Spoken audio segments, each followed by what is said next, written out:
welcome back. Not that we've left.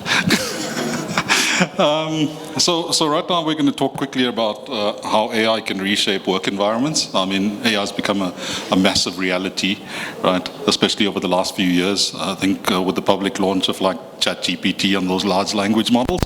But I mean also the stuff that underlies it that's been there for quite a long time, the stuff that like, you know, the Googles and the IBMs and everyone else has been developing and building. And it's become a very big reality in our work environment. So in the last session, we did focus a lot on, you know, bridging that divide, the digital divide. I mean, we can carry on with that conversation in a sense.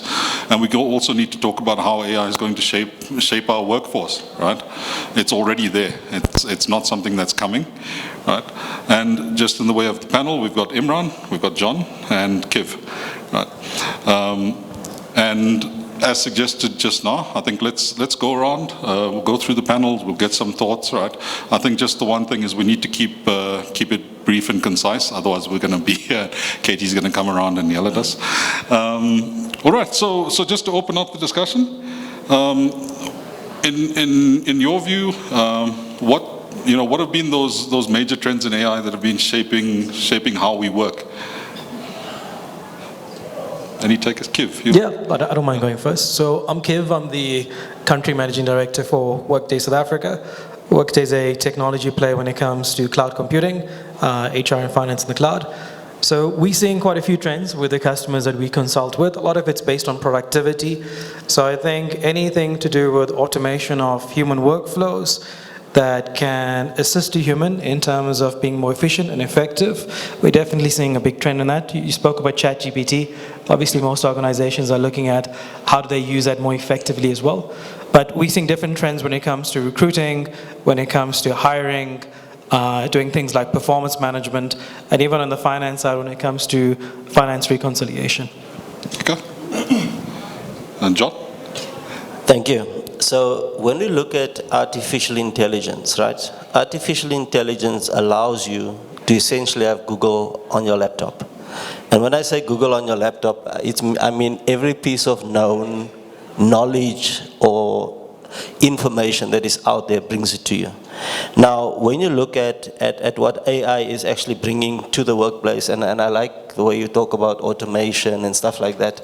Now, if a union guy was sitting next to you, he'll talk to you about job losses. And then on the reverse side, you'll say to him, but I'm creating so many more new jobs in AI, right? So you'll have an interesting conversation. But I think when I look at the transformative parts of AI, as far as we are concerned, education is one thing. It opens up a new way of learning. In healthcare, whether you look at telemedicine and all the issues that we have with the rural communities, we could actually empower a nurse in a rural station with absolute medical knowledge that she would otherwise not have had exposure or experience to.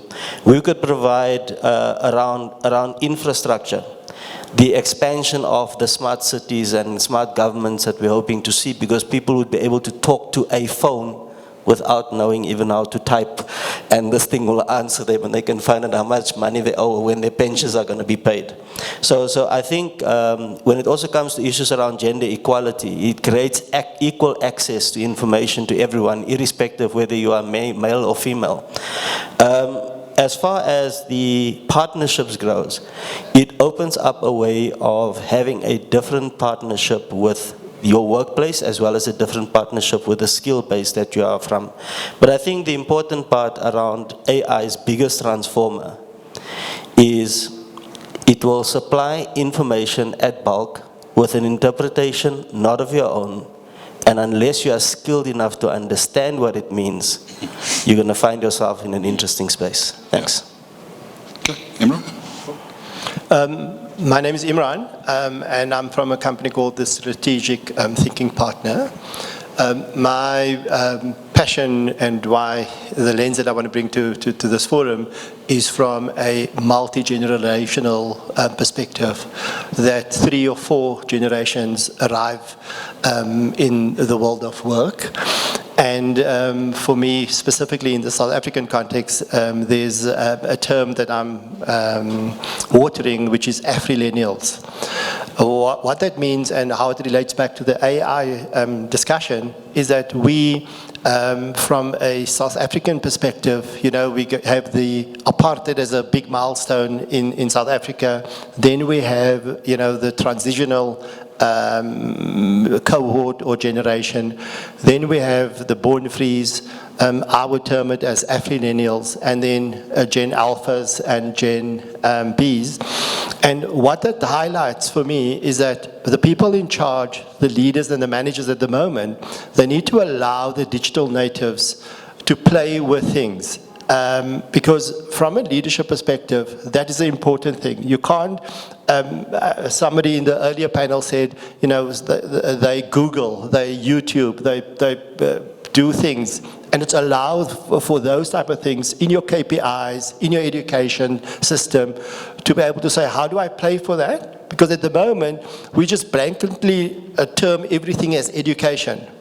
From an AI perspective, the way we learn and the way we interact with our peers, machines, automation, has changed over time. So it's important for us to acknowledge how that transition has happened, and how do we then also evolve our education, NKF outcomes, our RPL outcomes, and those type of things, especially from a Afrillennial or born-free perspective. I'm going to stop there. Okay. Yeah. I mean, those are interesting, I think, starting points, because the one thing that's kind of been touched on is making things more efficient. And I mean, we've probably not skirted around the issue. I think around jobs, job creation, job preservation, right? And I want to throw a spanner in the works with the panel first, right? Let's talk about that for a bit. And the one thing I want to exclude from that conversation is, we'll create more AI jobs, right? Let's say AI jobs come as par for the course, right? What else is left? How do we then make the workforce more robust as a result of using AI, right? How do we create more jobs using AI? How do we create more efficiency? Those types of things. And then I want to hear from the room as well, what their experience is with this type of thing. Okay. Kiv? Yeah, sure. So I think when you look at AI, it's all about data. And if you can have an understanding of data and appreciation for data, you're always going to have a rich skill set. So I think the one thing to look at with AI is not just in terms of if AI is going to automate what's that person going to be doing, but in terms of the proficiencies and skills available today.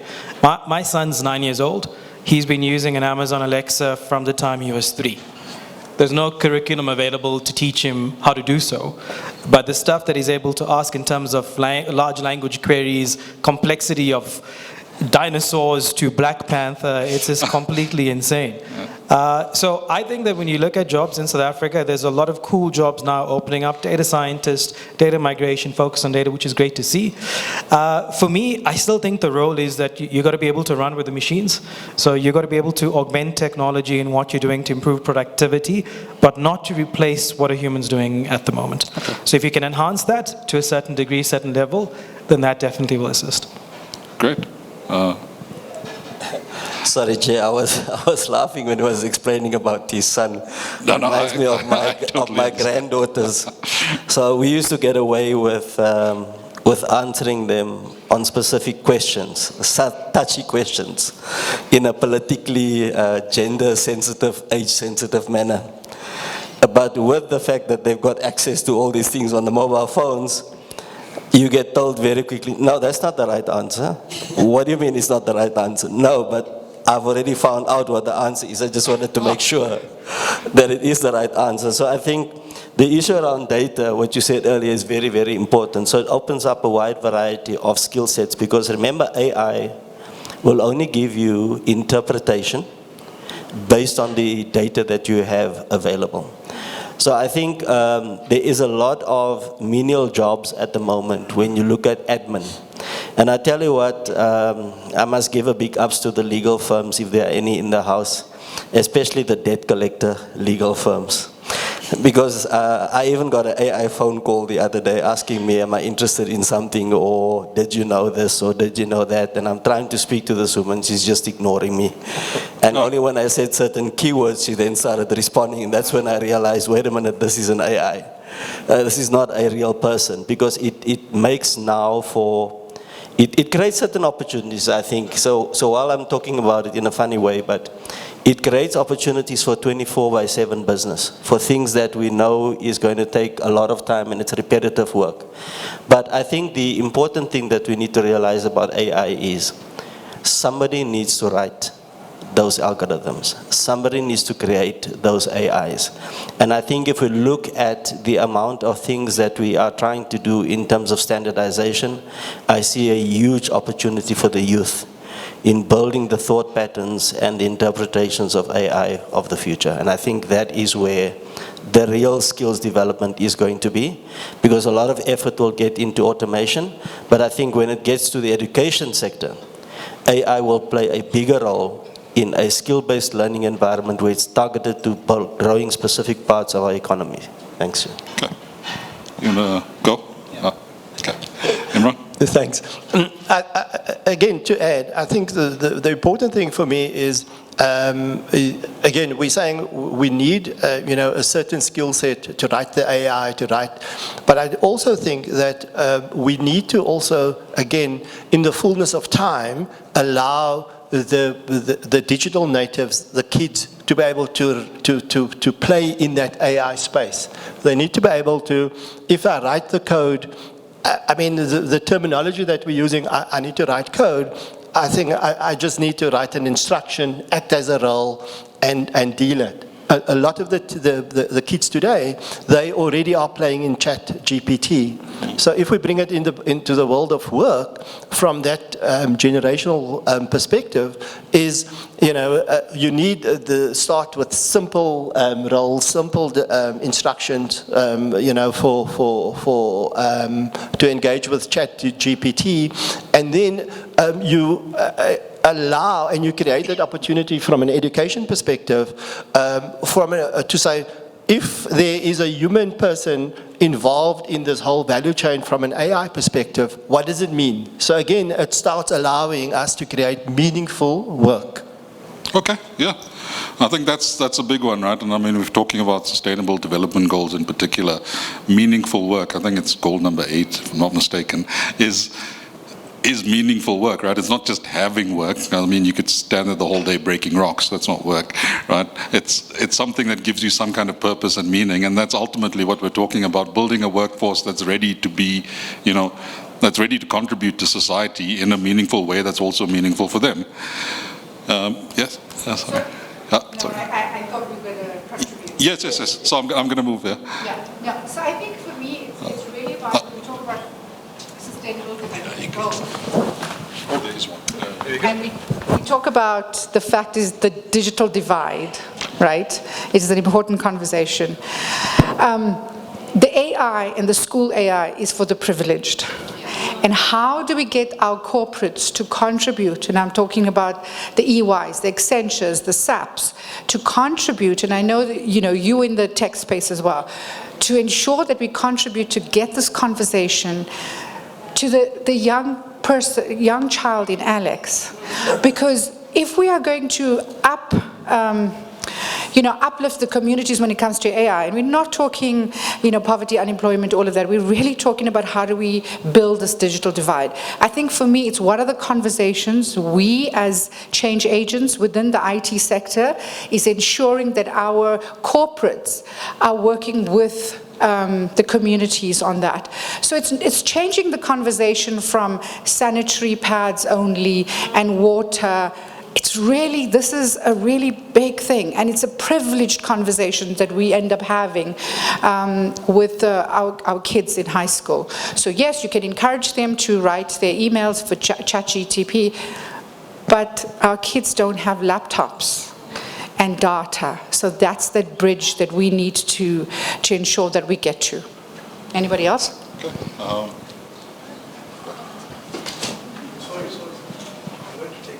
Oh yeah, and MTN is here as well.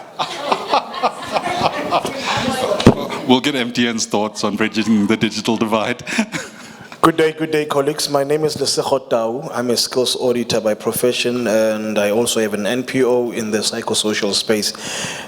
Two questions. I'm just privy that you're still here. What's the gentleman's name in the middle? I didn't capture. John Bosco Arends. Right, John, I'm just taking advantage because you're in the previous panel. So this question also aligns with what you've just deposited. Let's just broaden it a bit. I won't be giving a contribution, but it's just a question for something to have a take home on.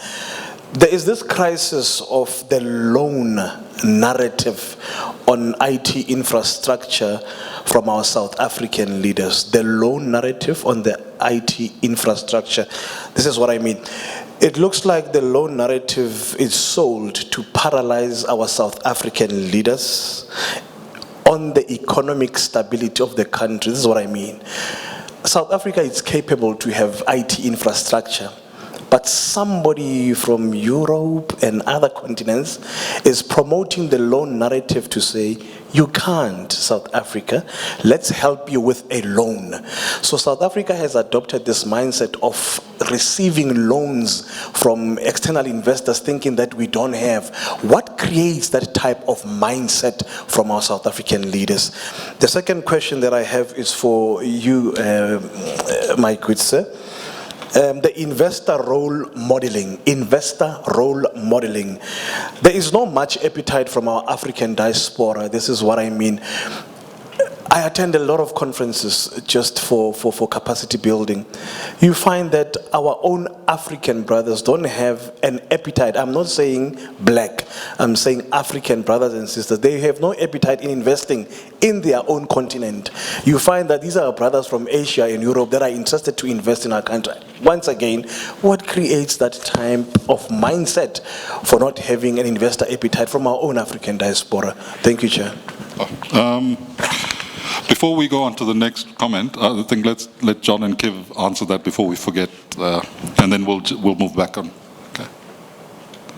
Okay, so the loan mentality is a combination of historical challenges that we have within our economy and the ability to grow as fast as we want to, but also in terms of selfish economic interests. And I'm saying that very loosely. Remember, when we get loans for infrastructure, especially ICT infrastructure, we get these loans from countries that have the capacity to build and develop IT infrastructure. And what happens is that part of those conditions of the loan is that you buy from their partners certain IT infrastructure. And they know that the country has a requirement for this infrastructure, hence that loan mentality has been allowed to happen, because what it gives governments around Africa, in fact not just South Africa, is a quick fix.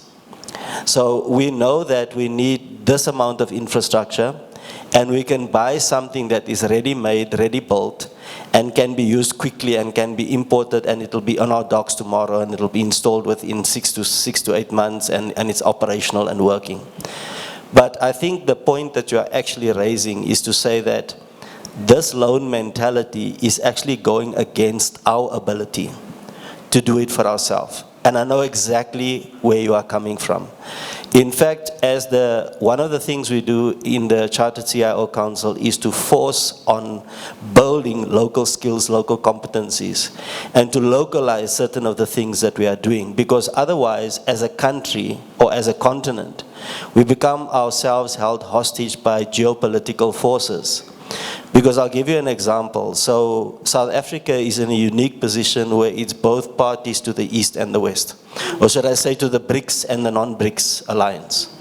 And sometimes we find ourselves, and there are CIOs in this country, in this continent, which I'm aware of, being on that body, a professional body, where they get instructions from executives that says, you will not buy this thing from the Chinese. You will not buy this thing from America because we are giving the money from BRICS, so you can't spend it on American companies, or we're giving the money from America, you can't spend it on the East from BRICS countries.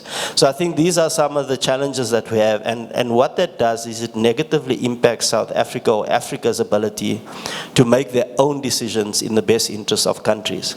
The only things that we're going to be able to do this, and I think earlier when I spoke on the internships that has to be specific to specific skills and industries, this is what I was referring to. If we can then build internships and skills around the development of technology, and there's a lot of us here, guys, never undersell the value of the African ICT skills. We are the ones that says we don't have skills because we preach it on lots of forums.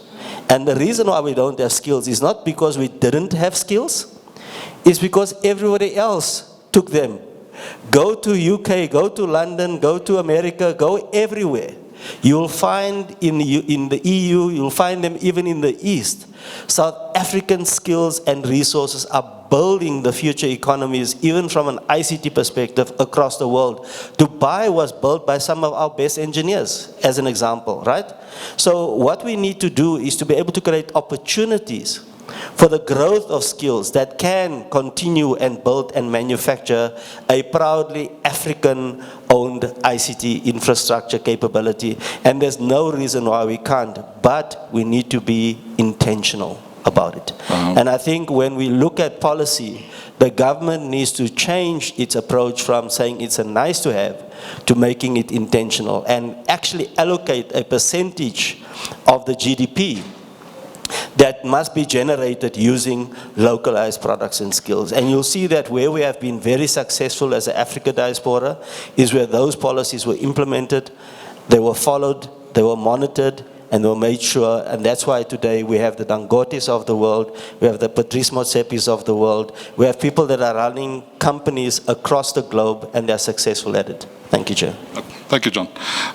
Kiv, very quickly, and then we'll move back. I think we have time for the last question, comment, and then we'll have to come back in course. No problem. So I think just to touch on what John said about skills, we've got a slightly augmented perspective as well, that even though we have a skills exodus in the country, we still don't know what skills exist today.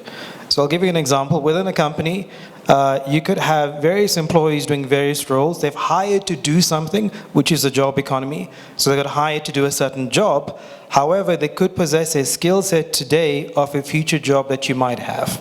An idea might be a bank teller working in a bank who has an MBA, who is who's done a dissertation on mergers and acquisitions. The bank is looking to hire somebody in this domain, but you have no idea that your bank teller has those skills. So my view is slightly different as well. I think that the skills possibly is still there, but we have so many South Africans and Africans that have skill sets that's not exposed. So I think coming to your topic on the investor side as well, I think the same thing applies with entrepreneurs. We have so much of great innovation that we don't know about, that somehow we've got to create platforms for that to get exposed. So we're talking about AI today, and all of us use AI, whether we know it or not, in our daily lives. From if you're watching Netflix to a TV recommendation, that's AI built on top of it. But if we look at innovation coming out from Africa, it's huge. I mean, obviously Elon Musk just launched a whole bunch of stuff over the weekend, from the cyber taxis to his Tesla robots. But if we look at automation, coming back to things like integrating into WhatsApp, that can help people buy commodities or buy utilities. A lot of that's there, but I think to your point, there's a lack of visibility in terms of knowing who these individuals are, and there's not enough of a platform to foster their growth in terms of them being successful and allowing companies to invest in them. Okay, thank you, Kiv. Sorry, we're going to have to go to the last one and then come back to the panel. We're just almost out of time, sorry. Sorry, I'm going to... Well, sorry. Hi, Katie. So two things. I was really fired up by the previous panel, but I'm going to restrict it to two things. I'm very conscious of the fact that we're sitting here at a socio-economic impact summit.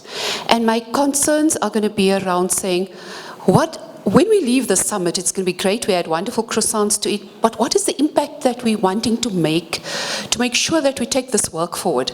And so I have two suggestions.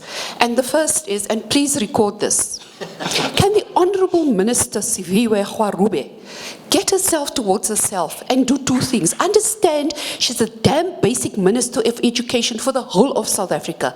I don't care whether you're black, white, green, pink or blue and what your political affiliations are. You are here for the children and all of South Africa. And what does that look like? That means that as South Africans, we need to change our curriculum because we're educating these young kids for unemployment. It's ridiculous.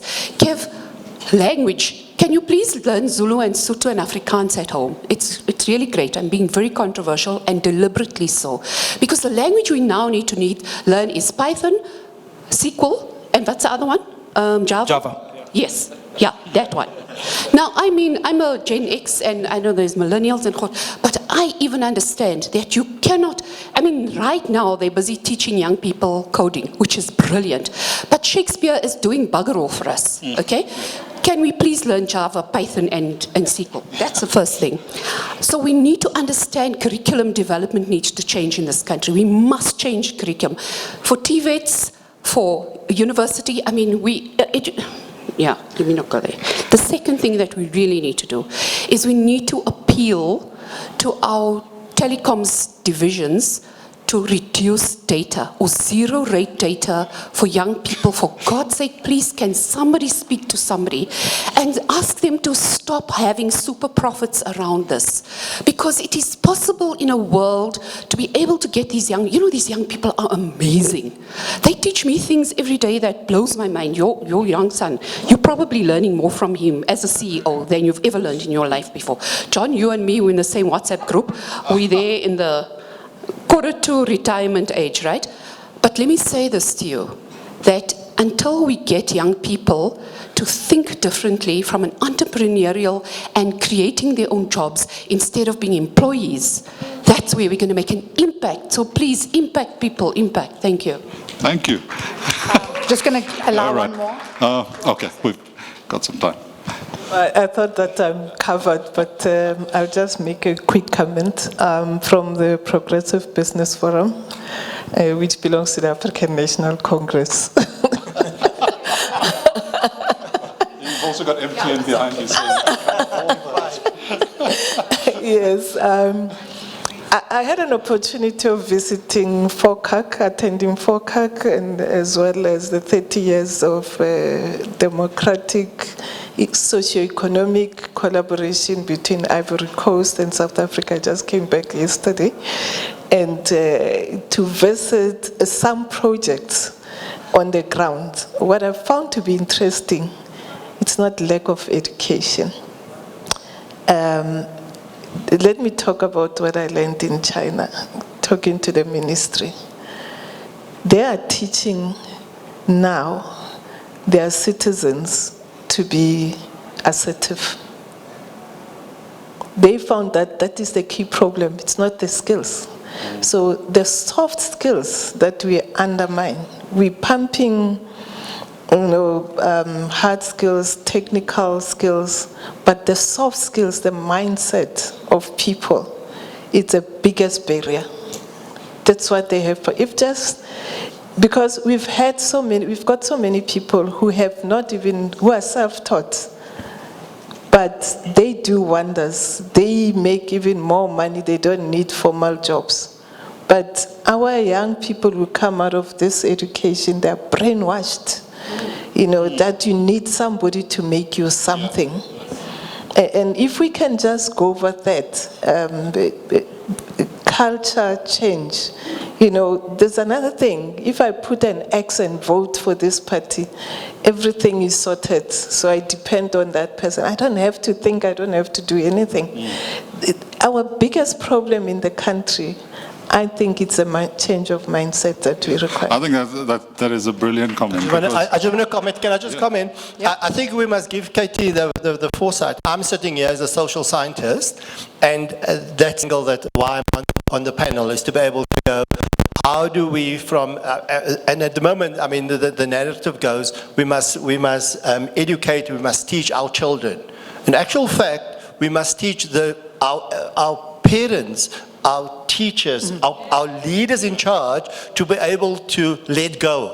And that is the message. Because, I mean, children, they mirror or emulate, others. So this is the layer that creates the stuckness that we must change. So you're right. So thanks, Katie, for having me. You're welcome. And I think Harambe is here. Harambe also does a great job with skills development and training in the TVET colleges, and we've worked with you guys previously as well. So I think for one of the takeaways is really, Homera, is how do we ensure that government forms part of this conversation? Because as you see here today, we invited them all, and none of them pitch up. Because they do need, so if you look at the NPOs, you look at organizations that are doing the good, you look at corporates that are contributing, we are falling short of government. And so when you talk about changing a curriculum, and they need to listen, yes, it might be, not happen in the next 5 years, but I think one of the takeaways is really, how does government know that it's not us against them? It is, we are united. And they don't have all the money. Corporates do. So how can we make it work together? And I think that's what this forum was. I mean, it's the first year, but we need to engage and make this happen. So today, we're going to take away some of the learnings and some of the champions that are here from government. We would like for you. I see Sis Lindiwe is here as well. I'm going to call her out as well. You are still part of the NEC. Is it, how do we, without having an argument, is work together with corporates and the organizations? Government would like to speak. Finally, I can put my government hat on. So, to answer your questions, right? I'm from the city of Johannesburg.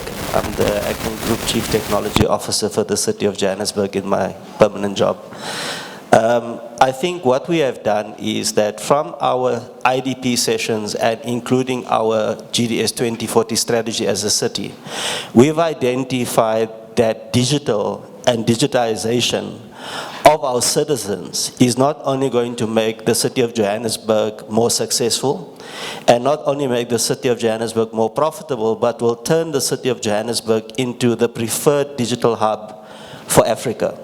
Now, under the leadership of our executive mayor, Dada Morero, from the African National Congress, if I can add that, we are driving a program through the city of Johannesburg where we're giving free Wi-Fi access.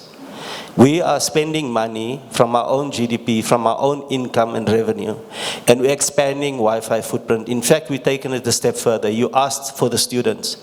I'm just waiting now for the last tick on the document to be done. We would have partnered with Wits University as an example, and we want to invite the other universities as well to join in, where we are giving free Wi-Fi and internet access to the university students. So we will then publish through Wits' campuses our public Wi-Fi signal so they can have free internet access. They don't need to have money. They just put their names, details, etc., and that's it, they're on. So we are giving them the ability to be able to live in an online world and to build digital capabilities for themselves. We also have what we call an SMME reseller program, where we are now taking communications, digital technology and solutions to the townships, where we're using our Wi-Fi to create new industries around ICT, where they can then build digital solutions, and through the city's platforms we'll be able to either consume it ourselves or we'll be able to sell it off on an e-commerce model where they can then make revenue. However, using the free resources that the city gives around digitization and Wi-Fi access for them to be able to do this. And taking it a step further, also to allow certain key SMMEs or QSEs, if you want to call them that, within the township area to now become responsible SMME resellers of ICT services to the city, so that we can then start with the localization of economies within the different areas of the city instead of just focusing on getting a big blue chip company to come in and employ people from everywhere and come and do work at the city. So there's a few things that we're doing, and as the Chartered CIO Council, if I can put my other bat back on. We are supportive of these initiatives because we believe that by doing that, we are able to transform this country. We're also able to transform the city. So I'd like to throw a challenge out there to the other metros and the other districts and the other municipalities. Because if you can do the same, you can also provide a platform of growth for the future of this country. In fact, the WITS program is actually two-way focused because WITS has a tenet program that they have that gives the students access to certain information and stuff like that. So they'll also be now pushing their signal through our Wi-Fi, which means wherever that student is, wherever he's got access to free public Wi-Fi of the city of Johannesburg, whether they're sitting in a library, whether they're sitting somewhere near one of our customer contact centers, etc., they will be able to do that. The next phase is to talk to the blue chip Vodacoms, MTN, she can hear me, right? MTN, Cell C, to actually partner with the city of Johannesburg, and that's the next step of our program, is to then also send through our free Wi-Fi signal through every cell phone tower in the city of Johannesburg, and that is what we will believe will actually break the back of I don't have data, I can't grow. Okay. Thank you. Well, Thank you, John. thank you so much for that, John. All right. We do have to wrap up. Yeah. So, one sentence, final thoughts. Iemraan? Except John, he didn't want a lot. Iemraan, John's given us all this. Now we know government's doing stuff. So my final sentence would be, we need to allow all the generations to add value. We, from a government perspective, from a private sector perspective, we need to think of a growth mindset as opposed to how do I limit these access or this information. And then lastly, it's also to be able to engage. As we need to not be adopted, but we need to go on a partnership thing. I think that the time of we getting adopted to do something is long gone. We need to go on a partnership. Thank you. Thank you. Thank you, Iemraan. Kiv? Cool. So I think that even though we're talking about technology today, I think that the human race has a lot of potential. So my perspective is that our potential is exponential. So hopefully by changing our mindset, growth mindset is something that I pretty close to me and my team as well in terms of how we tackle our obstacles every day. But I feel that if you think about growing, if you think about finding opportunities, then there's exponential opportunities that could be out there. Good.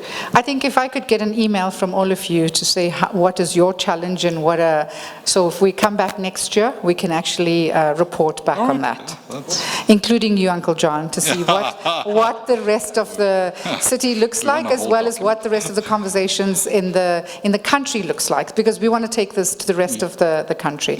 But thank you guys.